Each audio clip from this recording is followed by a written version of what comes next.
Tauni ya Limuru na thengia wayo gukorwo iriganitie na barabara nene cia Nairobi Mai Mahiu, Nairobi guthie Naikuru, kwa ihinda riri ironeka gutiganirio kuria barabara nyingi cihumbiritwo ni ithaka ugwati.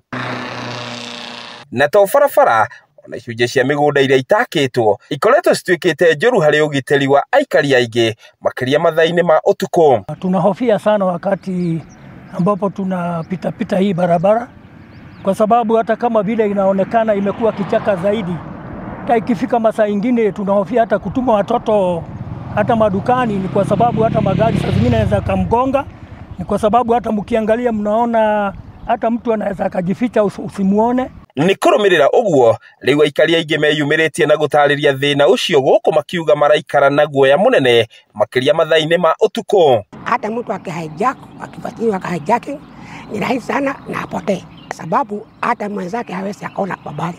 Ni kama mahali mtu ameingizwa kwa shimo alafu akihijakiwa anaenda, hata kumpata ni ngumu.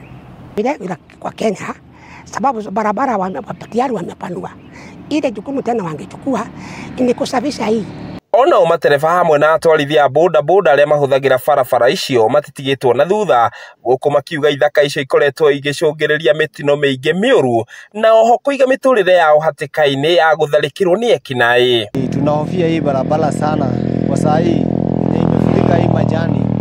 Tungeomba kama inaweza safishwa, tuwekewe lami, tuwekewe alama kwa barabara, tuwekewe hata bumps.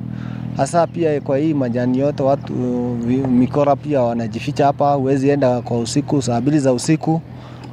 Wanaweza jitokelezea, watu wanahofia kwenda kutembea kwa hii barabara.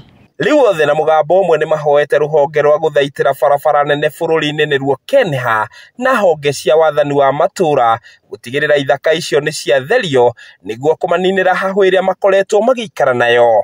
Kama hiki hapa tuna hofu sana, sababu kuna wakati moja tulikuwa mimi nalima hapa karibu, na kuna wakati tulikuwa tunakuja na msichana wangu, mimi nilikuwa nyuma naye alikuwa mbele, nikaona kijana amemfuata akikuja pande hii nyingine ya barabara naye akafuka.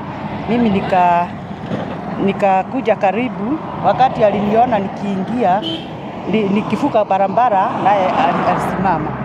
Kwa hivyo tunahofu sana, tungetaka tu serikali tuondolee hii kichaka sababu kuna uhalifu mwingi. Handũ-inĩ ha Kameme TV kuma kaunti-inĩ ya Kiambu, rĩtwa rĩakwa nĩ Njaũ ya Kĩnuthia.